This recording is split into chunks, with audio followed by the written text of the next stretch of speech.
¿Qué tal, chicos, chicas? Bueno, les voy a grabar aquí el seminario 5 en principio, que es una de las clases que había quedado pendientes por un tema de los ajustes que tuvimos ahí con la explicación con los ayudantes. Entonces, bueno, partamos con algunos de los desarrollos para que puedan revisarlos bien y, bueno, si es que quedó algo en el tintero, vamos a tratar de verlo por lo menos aquí en el desarrollo. Ya tenemos el ejercicio uno, vamos a ponerlo con solucionario para que veamos cómo va cuadrando dentro de todas las respuestas. Dice, bueno, tenemos el siguiente circuito. Dice, calcule la resistencia equivalente, el valor de la corriente uno y los valores de I2 e I3. Entonces, bueno, una de las cosas que vamos a ir haciendo, como todo el análisis de circuitos, vamos a ir viendo algunos parámetros que son relativamente básicos, por ejemplo, que la corriente fluye para allá y que esta corriente se divide en ciertos caminos en los nodos, ya que es este nodo de acá. Bueno, obviamente aquí después cuando llega I3 por este lado, se le suma la corriente de I2 y vuelve a estar I1 por este lado, perdón, I1 por este lado, que bueno, cumple la ley de conservación de la carga en este aspecto, ya porque no hay cargas que aparecen ni desaparecen en cada uno de los lugares, ya, e independiente de los nodos. Ya, bueno, tenemos algunos datos aquí, que tenemos una FEM acá de 12 milivolts, una resistencia 1 de 50 kilo ohm, resistencia 2 de 47 kilo ohm y resistencia 3 de 15 kilo ohm. Entonces vamos a ir jugando entonces con esto y vamos a identificar lo siguiente. Tenemos aquí una resistencia que está con otra en paralelo. Yo no dirá por qué está en paralelo, bueno, si está por acá. Bueno, la razón es bastante simple, basta con que ustedes eliminen esta parte de acá y este cable continúa para acá. Es lo mismo que conectar la resistencia, por ejemplo, aquí. Y ahí tenemos una configuración ya en paralelo que cuando tengamos la resolución de ese ejercicio, voy a poner esto acá, aquí, nosotros deberíamos tener un circuito de estas características. En el paso 2 voy a ponerlo así. Ahí. Porque estas dos que estaban en paralelo terminan transformándose en una sola que es esta de acá. ¿Ya? Así que podríamos empezar a calcularlo. Sabemos que, bueno, podemos ocupar algunas ecuaciones clásicas. Voy a anotarlas aquí. Bueno, aquí están los datos, voy a anotarlo aquí al ladito. Eh, un planteamiento,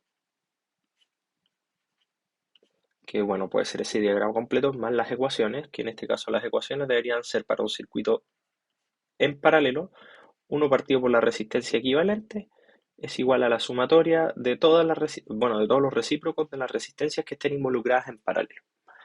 Palabras sencillas debería ser 1 partido en R1 más 1 partido en R2 y así sucesivamente, hasta todas las resistencias que estén involucradas. Y en serie, deberíamos saber que la resistencia equivalente es la resistencia 1 más la resistencia 2 o la suma de todas las resistencias, y así sucesivamente. Y una ecuación 3 que podría ser útil, creo yo, que es la ley de Ohm, bien, aquí. Y empezamos a resolver, pues si tenemos ese primer sector, tenemos las resistencias 2 y 3. Como sabemos ya estaban en paralelo, así que debería ser 1 partido por la resistencia equivalente. Estoy anotando aquí al ladito para que no tener que borrar todo esto. Eh, 1 partido en 47 kilo ohm. Voy a ponerle 47 en realidad porque los órdenes de magnitud aquí se corrigen después al final. 1 partido en 15.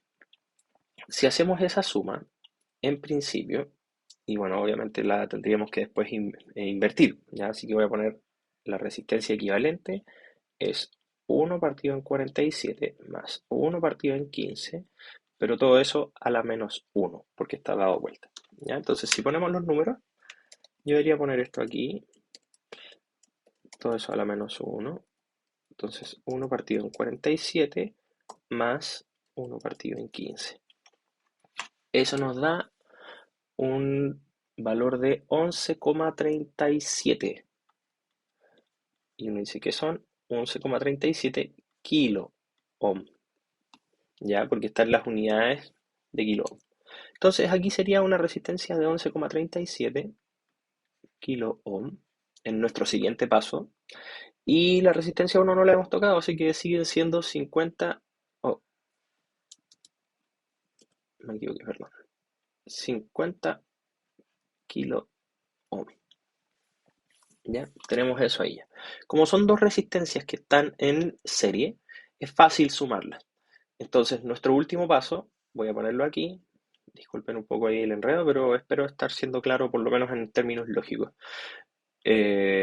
Acá tendríamos entonces un circuito final, que es el circuito de Ohm, en donde la resistencia final, aquí no hay mucho cálculo que hacer, son 50 más 11,37, así que son 61,37 kilo ohm. ¿Ya? Y además de eso, sabemos que aquí nuestra fuente de voltaje o nuestra fuente de poder o pila, llámenlo como ustedes quieran, son 12 milivolts. ¿Ya? Lo que de alguna forma nos da una pista porque tenemos un voltaje y tenemos una resistencia para poder ocupar la ecuación 3 que nos puede dar bueno, la corriente del sistema completo. Como ustedes pueden ver, ya tenemos la resistencia equivalente. Aquí ya se resolvió el problema A. Aquí la resistencia equivalente son 61,37 kilo ohm, que si multiplican por 1000 les da 61.371 ohm. Más o menos, ya o sea, ahí podríamos tener algunas discrepancias con ese último número, pero estamos dentro del orden de magnitud. ¿Ya? Dice el valor de la corriente 1. Si se fijan, la corriente 1 es la corriente que fluye desde el momento en que sale desde la fuente de poder. Es decir, la corriente que nosotros calculemos aquí en este circuito que obtuvimos al final, debería ser la corriente que fluye por el circuito. Entonces, hacemos ese cálculo, hacemos vir, tenemos que estos son 12 milivolts, así que son 12 por 10 a la menos 3 volts es igual a la corriente por la resistencia, que en este caso son 61,37, podría ponerle, para ser coherente con mis resultados, por 10 a la 3 ohm. Si pongo esto obviamente en juego, yo tendría que la corriente es dividir este valor por este valor. ¿Ya? Así que veamos cuánto da. Serían 12 por 10 a la menos 3. Todo eso dividido por 61,37 por 10 a la 3. Entonces, si se fijan, bueno, podemos contar aquí los ceros si es que ustedes quieren, ¿ah? Pero son 1, 2, 3, 4, 5, 6. Sí, 6. 0,1955 por 10 a la menos 6, en este caso deberían ser amperes. Entonces, estamos súper bien. Serían 0,1955, así que le vamos a poner 6 microamperes, porque son 10 a la menos 6 amperes. Así que esto está nuevamente ya perfecto.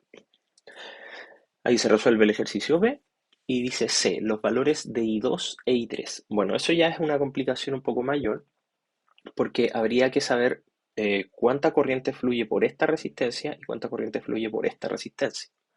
Entonces, si lo vemos así, tendríamos que empezar a volver atrás en nuestro ejercicio, y de hecho lo voy a poner con lápiz azul. Cuando volvemos atrás, como esta resistencia proviene de un circuito en serie, nosotros sabemos que las resistencias en circuitos en serie comparten la misma corriente. Entonces, si acá tenemos 0,196 microamperes, acá también microamperes. Como ya tenemos resistencia y corriente, podemos ocupar nuevamente la ley de Ohm para obtener el voltaje que está asociado a cada una de estas resistencias. Y si lo hacemos más o menos sencillo, el voltaje sería I por R. O sea, si multiplicamos la corriente por la resistencia, deberíamos obtener el valor de voltaje. Así que lo vamos a hacer para esto, que es la resistencia 1, que era la que correspondía a este sector de acá. ¿Ya? Así que vamos a multiplicar. Serían 50 kilo ohms, 50 por 10 a la 3, perdón, por 0,196 por 10 a la menos 6, que son amperes. Entonces, esta tendría 0,0098 volts. 0,0098 volts, pasando por ella. Y en el otro caso, hacemos exactamente lo mismo. Tenemos 11,37 kilo ohm y exactamente la misma corriente. Así que tenemos 0,0022, ¿sí? 0,0022 volts, que Bueno, obviamente vamos a tener que seguir trabajando porque aquí, si bien ya tenemos el voltaje, tenemos la corriente, tenemos la resistencia y tenemos todo literalmente, los valores de la corriente, bueno, este ya está dado en todo caso, ¿ah? Aquí ya lo tenemos, no sé para qué calculé esto. Pero bueno, en fin, en general estoy como acostumbrado a resolver los ejercicios así, o los circuitos completos, que no es mala idea, ¿eh? Por si acaso, porque siempre hay ejercicios muy complejos de esto y piden una cantidad de datos tremenda, entonces de repente es mejor tener todo en la mano. ¿Ya? Bueno, tenemos esta resistencia que está acá, que proviene de dos resistencias que estaban en paralelo. Entonces, vamos a volver atrás y vamos a decir, bueno, como son resistencias que estaban en paralelo, nosotros sabemos que una resistencia en paralelo comparte el mismo voltaje. Entonces, esta resistencia de acá tiene 0.022 volts, que era el voltaje que habíamos calculado hace un ratito, y esta también tiene 0.0022 volts de diferencia potencial. Entonces, nosotros también tenemos la resistencia en cada caso. En la resistencia 3 son 15 kilo ohm y en el otro caso son 47 kilo ohm. Entonces, si volvemos nuevamente al tema de la ecuación de Ohm, sabemos que la corriente se obtiene, voy a ponerlo aquí, la corriente se obtiene dividiendo el voltaje partido por la resistencia, que es simplemente trabajar un poquito esa ecuación de acá. Entonces, tenemos voltaje y tenemos resistencias. Veamos en este primer caso, son 0.022 y dividido por, perdón aquí, se me olvida esto, 47 kilo ohm. O sea, son 47 por 10 a la 3 ohm. Si ustedes se fijan, deberíamos tener acá, perdón, me equivoqué, 1, 2, 3, 4, 5, 6, o sea, son 0.0468 amperes, 0.0, de nuevo, 1, 2, 3, 4, 5, 6, me falta un 0 acá, 0.468 microamperes, ¿ya? Para que queden las mismas unidades que está la corriente anterior. Si hacemos exactamente lo mismo para la otra resistencia, que en este caso es esta, la 3, podemos obtener que la corriente en este caso debería ser, esto era 15, ¿cierto? Sí, 15. Sería 1, 2, 3, 4, 5, 6. Vamos a ver, 1, 2, 3, 4, 5, 6. Perfecto. 0.147, 0.147 microamperes. Que si ustedes se fijan, al sumar estos dos valores nos da más o menos 0.19 algo, ¿ya? Si se fijan, ¿qué es lo que ocurrió? Que la corriente total se dividió en dos caminos en este circuito. Entonces, si sumamos las dos, debería dar la corriente original. Entonces, aquí nos preguntan por estos valores, que parece que ya nos dieron bien. La corriente en I2 y la corriente I3, perdón. Aquí 0.046, que es exactamente el valor que tenemos acá, y aquí tenemos más o menos 0.15 microamperes. Y ahí el resultado está bien correcto, bien zanjado, y que creo que, miren, la parte de evaluar, porque aquí puse planteamiento, la ejecución es todo esto, en la evaluación de este ejercicio uno puede notar lo siguiente, que en cada paso nosotros estamos evaluando información. Es decir, la suma de las corrientes da la corriente original, que es la que pasa por acá, o el hecho de que tenemos, por ejemplo, acá los mismos voltajes porque tenemos circuitos en paralelo o tenemos las mismas corrientes porque veníamos de circuitos en serie. Eso es evaluar información constantemente, así que aquí no hay que redactar un punto que diga evaluar, por ejemplo. No, esto uno lo hace a cada rato. En general uno cuando lo formaliza es porque el ejercicio es muy sencillo, pero en este caso es un ejercicio tremendamente complejo. ¿Ya? Así que para que lo tengan ahí en consideración. Y bueno, nos vamos con el otro ejercicio. Vamos acá, vamos a dejarlo con la respuesta. Bueno, el problema es la motoneurona. Aquí tenemos una neuronita, aquí está la médula espinal, obviamente con un corte sagital, como cortado, no sé, pues si aquí está para que lo puedan imaginar, pues si aquí está el cerebro, aquí está la médula, aquí es como que ustedes le hacen un corte así a la médula. Y eso es lo que están viendo aquí, que es la parte de ahí, como ese corte. ¿Ya? Bueno, un sector de la médula, aquí tenemos bueno, un monito en verdad, un axón de una motoneurona, que en verdad es la colita de la neurona, y dice aquí unión neuromuscular. Aquí estas son como neuronas que están literalmente unidas directamente al músculo, no hay como intermediarios, por así decirlo. Entonces, es un circuito bastante sencillo. Bueno, ¿qué tenemos acá? Dice, esta motoneurona al parecer puede ser representada con un circuito como este, perdón, y bueno, en donde uno realmente tiene como una especie de, vamos a ponerlo aquí, resistencias en serie, dependiendo de cómo están organizadas estas cosas, cómo está organizada la transmisión de la corriente a lo largo de la neurona. Y bueno, aquí se presentó la información como si hubiesen realmente dos resistencias. Y bueno, en palabras bien sencillas, es como un circuito en serie nomás. Y en donde la diferencia potencial, bueno, me imagino que vendrá de ahí de la membrana y el medio extracelular y cosas por el estilo. Pero sin entrar en demasiado detalle como biológico, lo importante es que nos dan el circuito. ¿Ya? Así que aquí, antes que un problema biológico, químico y todas esas cosas, en realidad es un problema matemático, ¿no? Entonces, dice, calculen la resistencia equivalente de la motoneurona. Bueno, aquí tenemos las dos resistencias. Obviamente, como están en serie, de acuerdo al ejercicio anterior, sabemos que la resistencia 1 son 5 miliohm, la resistencia 2 son 15 miliohm. Sabemos que la resistencia equivalente en este caso es la suma de las resistencias, así que serían 5 más 15, deberíamos tener 20 miliohms, que es lo que sale en el resultado. ¿Ya? Es bastante sencillo pensarlo desde el punto de vista de los circuitos en serie, así que creo que no vamos a adentrar demasiado en eso porque lo vimos en el ejercicio anterior. Y B dice aquí, calcule la intensidad I del pulso eléctrico que atraviesa la motoneurona.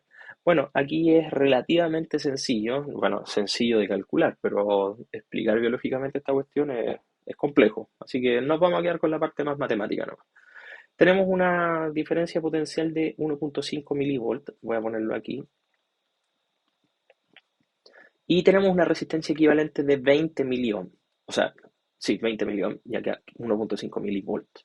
¿Ya? Entonces sabemos que a partir de la ley de Ohm, nosotros tenemos el VIR, por así decirlo, tenemos 1.5 milivolts, es igual a la corriente que no tenemos idea cuánto es, por la resistencia que es 20 miliohms. ¿Ya? Bueno, aquí podemos hacer un truco interesante para que sepan que funciona. Los mili, acuérdense que son una potencia, quieren decir 10 a la menos 3. Por ende, aquí y acá se están repitiendo, así que se pueden eliminar. Entonces, lo que tendríamos acá es que la corriente se podría calcular como 1.5 dividido en 20. Que si hacemos el cálculo, 1.5 dividido en 20 son 0.075, que es coincidentemente la corriente que sale en el solucionario. Amper, ¿ya? Fíjense que no sale en miliamper porque eliminé los milipos, así que queda volt partido en ohm, que eso va a ser un amper. Así que está perfecto. ¿Ya? Dice, calcule la diferencia de potencial en los extremos del generador. Bomba Na+, K+, ATP, ASA. Bueno, en este caso no hay mucho que darle vuelta en este aspecto porque dice, calcule la diferencia de potencial en los extremos del generador. En realidad aquí, eh, pucha, el generador en estricto rigor es la misma bomba, ¿ya? Así que podemos interpretarlo antes que calcularlo y podríamos asociar este 1.5 volts, o sea, milivolt, perdón, al hecho de que la diferencia potencial en los extremos del generador son entonces la diferencia de potencial que podría estar generando esta bomba ATP-ASA o la bomba de sodio-potasio.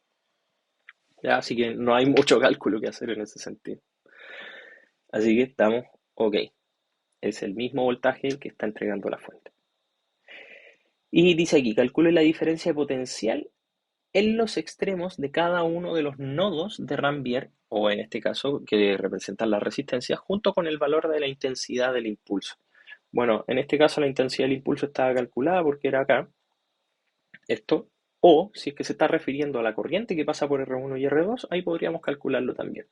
Ahora, en este caso es bastante sencillo porque sabemos el ejercicio que está basado en un circuito en serie. Entonces, en esta resistencia de acá pasan 0.075 amperes y acá pasan 0.075 amperes por el ejercicio que habíamos explicado anteriormente y por las justificaciones que hemos dado en clase.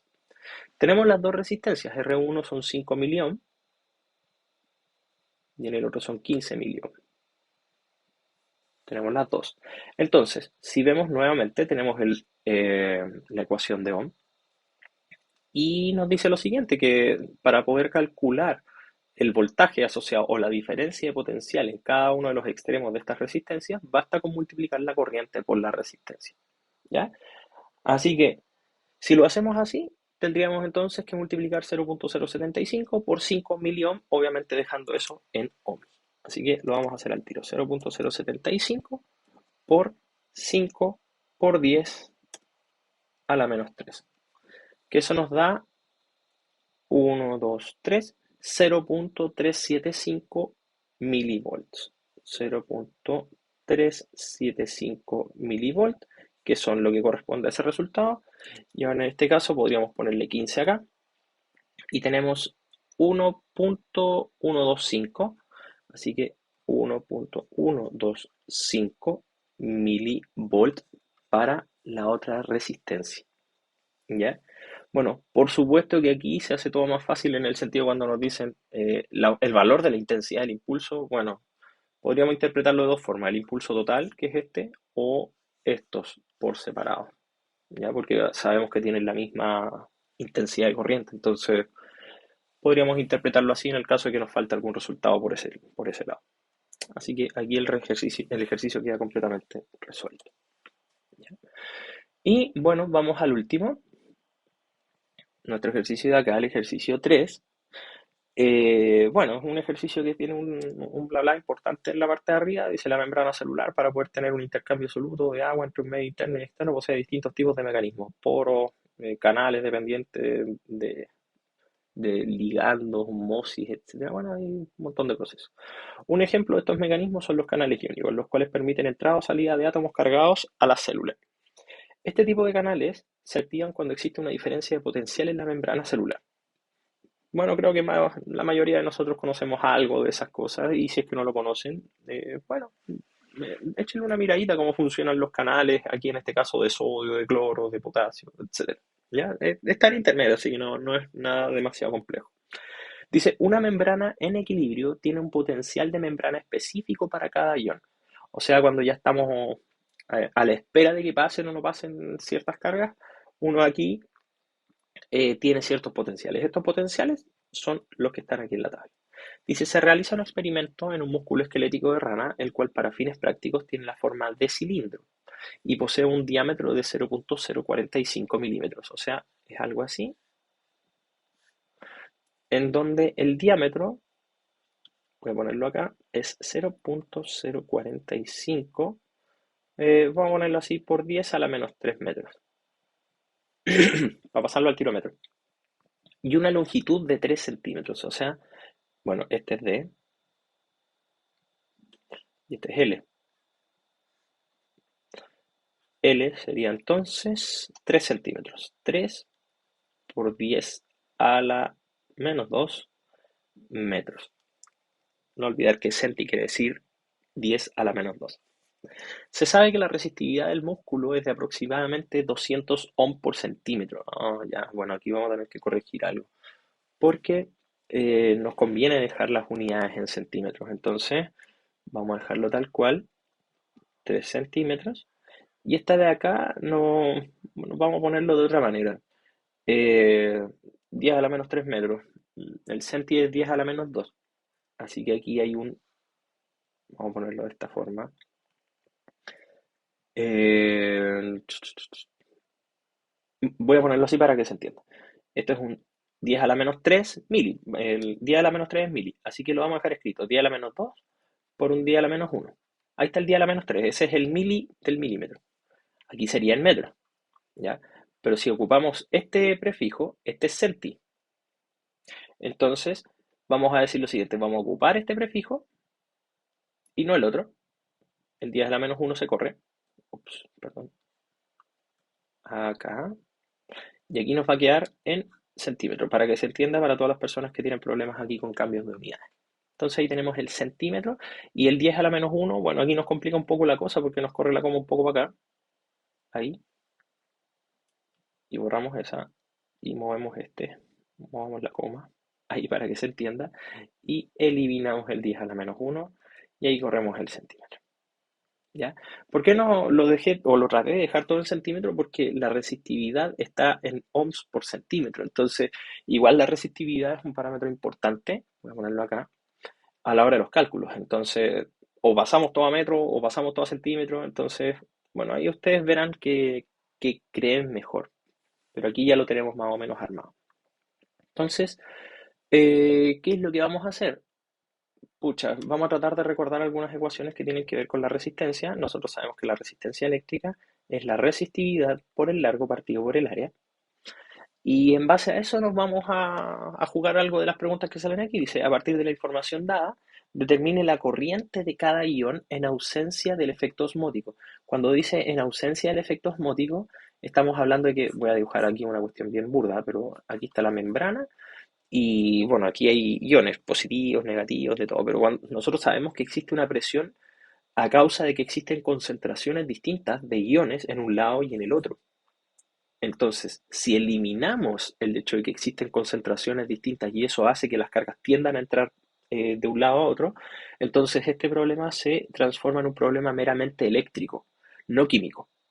¿Ya? Eso es importante de saber porque debe haber ausencia de efecto osmótico, porque si no, el problema se vuelve un poco más complejo, ¿ya? Y ahí hay mucha más química y química hasta por ahí nomás, en verdad, porque los gradientes de concentración y la osmosis y todo eso en realidad son efectos físicos, pero a lo que voy es que son difíciles de trabajar, ¿ya? Así que aquí nos enfocamos en lo que tiene que ver con electromagnetismo, que son un problema simplemente eléctrico, ¿ya?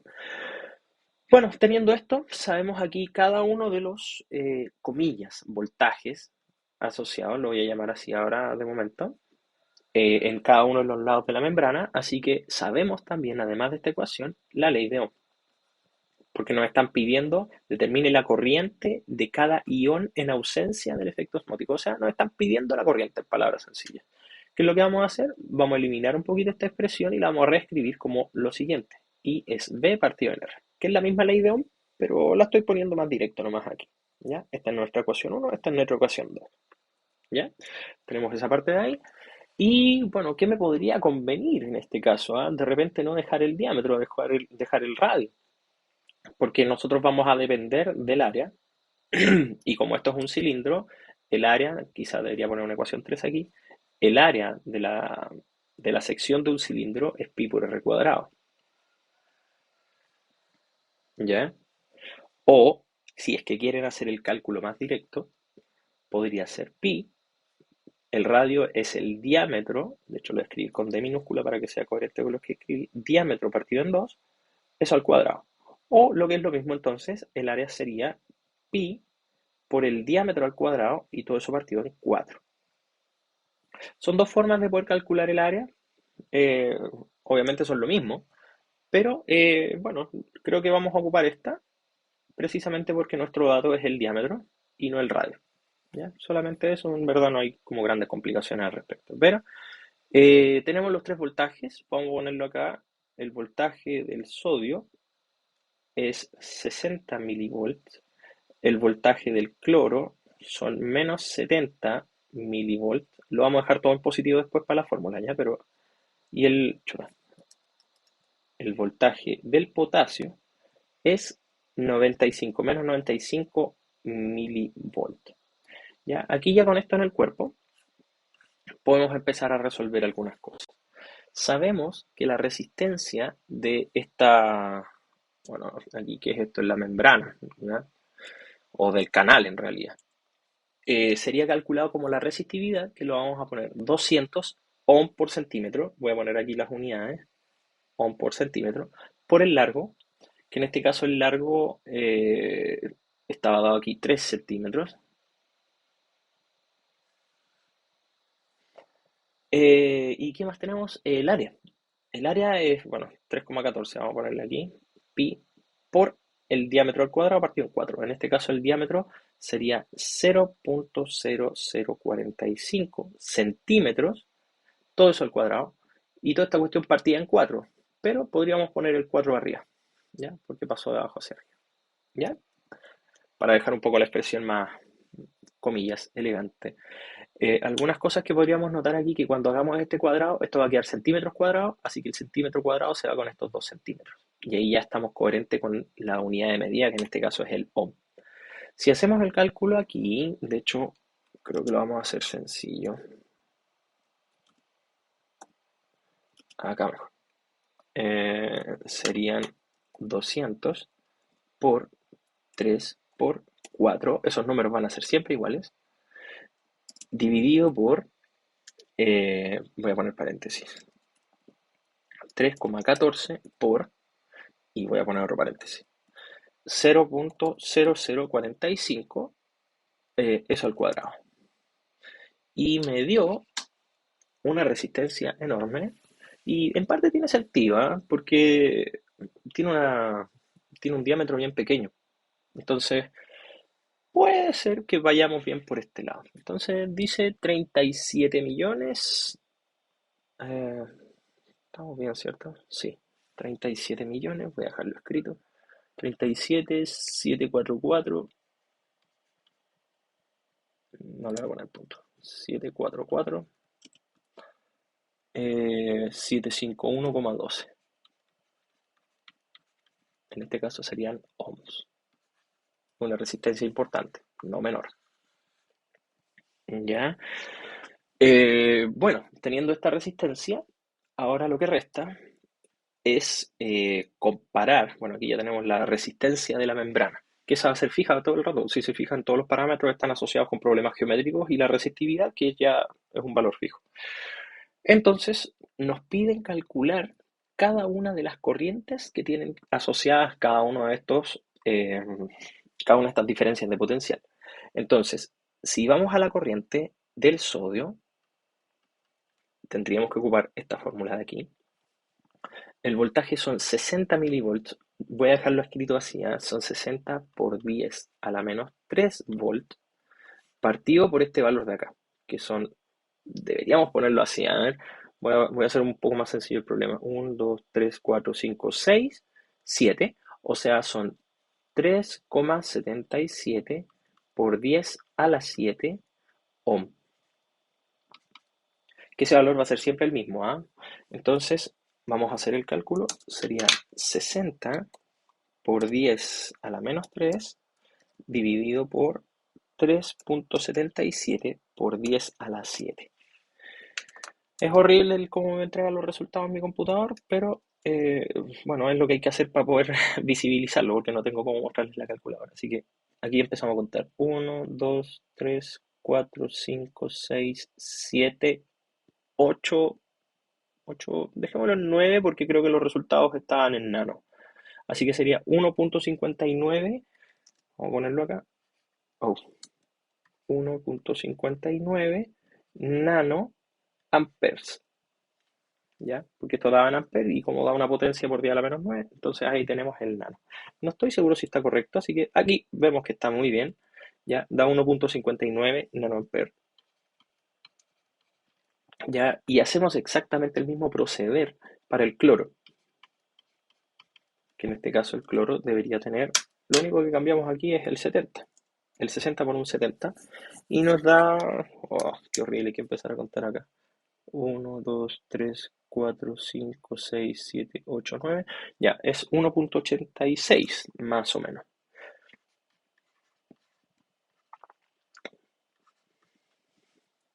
Nanoamper. Estamos perfecto acá.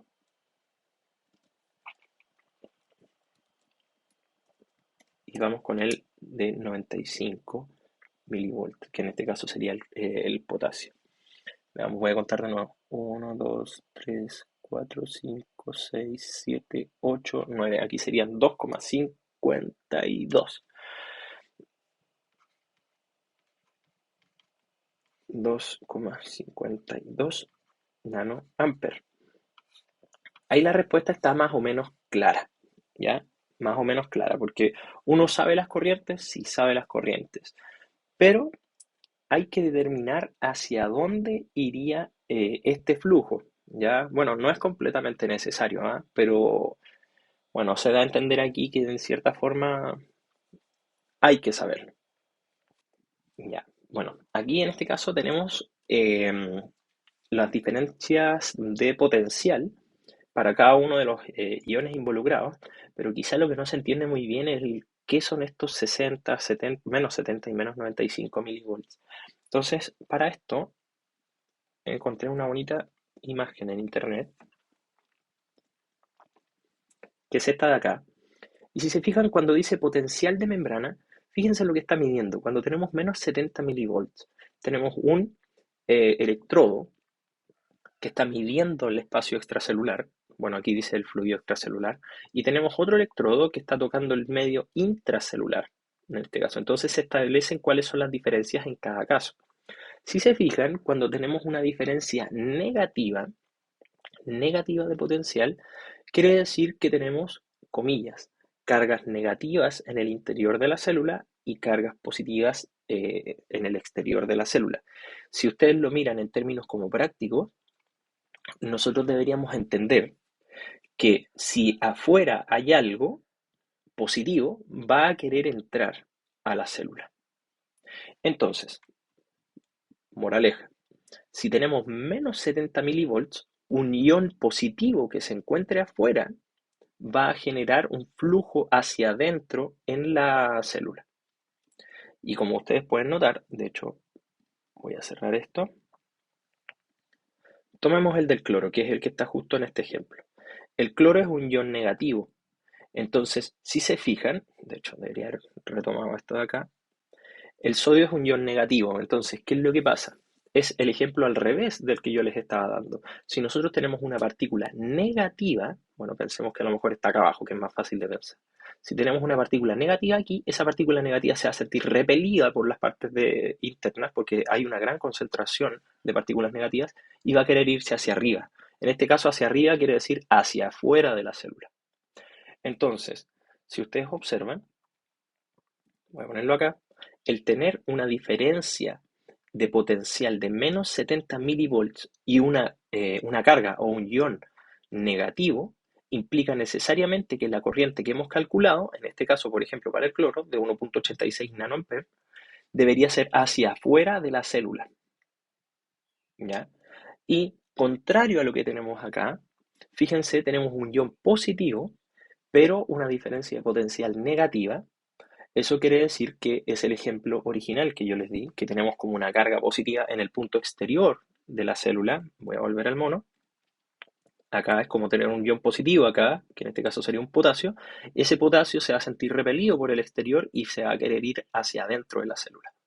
Entonces, un potencial negativo con una carga positiva va a tender a irse hacia los lados negativos, o sea, en este caso, hacia la célula, que es lo que dice hacia adentro. Y si lo analizamos al revés, bueno, obviamente tendríamos el caso opuesto. Cuando tenemos una diferencia de potencial positiva, quiere decir que, podríamos interpretarlo así, que hay más cargas negativas en el medio extracelular y más cargas positivas en el medio intracelular o en el borde de la membrana. Entonces, si es más positivo abajo y más negativo arriba, pensemos en lo que pasa con nuestro eh, monito de acá. Tenemos un ion positivo, entonces, el ion positivo se va a sentir repelido por esta parte interna y va a tender a ir hacia las partes negativas de la parte externa. Entonces va a ser una corriente que tiende sola a ir hacia afuera. Y eso es lo que sale declarado en la parte de acá. ¿Ya? Y eso sería la explicación del por qué. Bueno, la corriente es fácil de calcular, pero el por qué hacia afuera, el por qué hacia adentro, etcétera, etcétera, etcétera. ¿Ya? Bueno, esto ha sido la jornada de seminario y espero que les haya servido. Y bueno, mil disculpas por el retraso, pero el tema del internet aquí me ha tenido pero hasta el cuello. Así que espero que les sirva y sea oportuno en los tiempos que ustedes pueden manejar. Cuídense, que estén muy bien. Chau, chau.